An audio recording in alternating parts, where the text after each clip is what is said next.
कभी ये सवाल मन में आया है कि मीशो पर अच्छी खासी सेल्स तो हो रही हैं, लेकिन फिर भी कुछ सेलर्स मुनाफा क्यों नहीं कमा पा रहे? इसका जवाब उनकी प्राइसिंग और मार्जिन की स्ट्रैटेजी में छुपा है। तो आज हम इसी गुत्थी को सुलझाएंगे कि अपनी कीमत और मार्जिन को कैसे इतना सटीक रखा जाए कि हर सेल से फायदा ही फायदा हो। देखिए, ये सिर्फ कहने की बात नहीं है, ये बिजनेस का सच है। जरा सोचिए, अगर कीमत तय करने में सिर्फ 10 रुपए की भी गलती हो जाए और दिन में 100 प्रोडक्ट्स बिक जाएं, तो इसका मतलब क्या हुआ? हर दिन 1000 रुपए का सीधा सीधा नुकसान।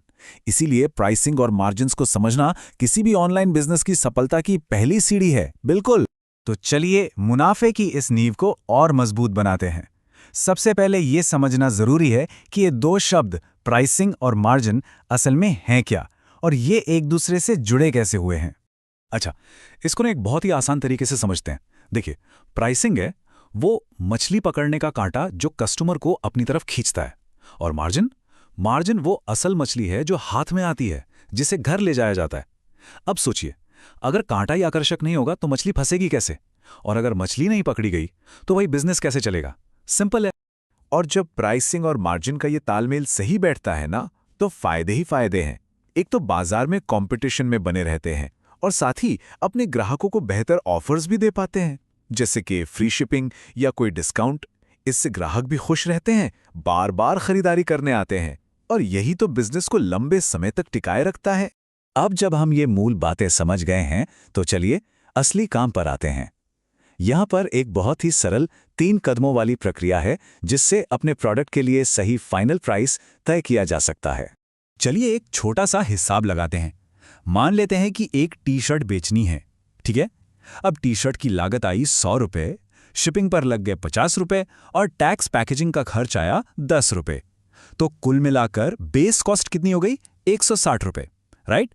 अब इसमें मीशो का कमीशन और दूसरी फीस भी तो जोड़नी है। मान लीजिए वो 16 रुपये और हो गए, तो अब कुल लागत हो गई 176 रुपये।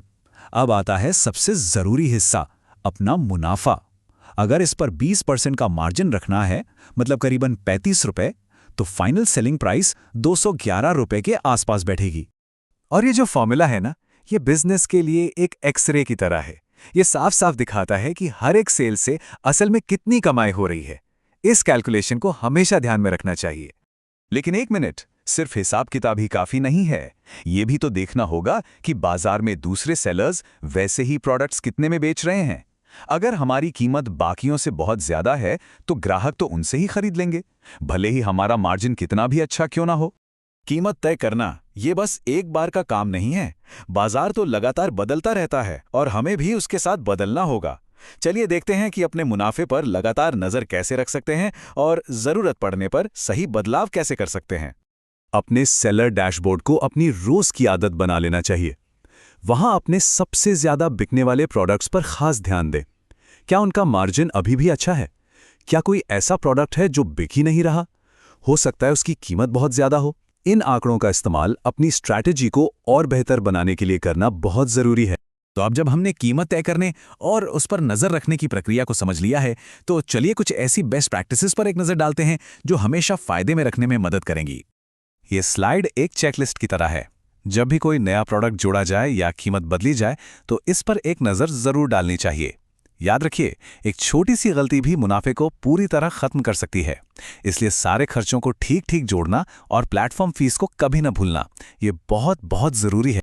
तो इन सब बातों के बाद सवाल ये है कि अपने मीशो बिजनेस को सिर्फ एक साइड हसल से एक सफल प्रॉफिटेबल बिजनेस में कैसे बदला जाए।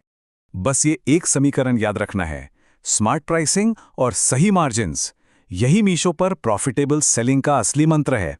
ये सिर्फ प्रोडक्ट बेचने के बारे में नहीं है, ये स्मार्ट तरीके से बेचने के बारे में है।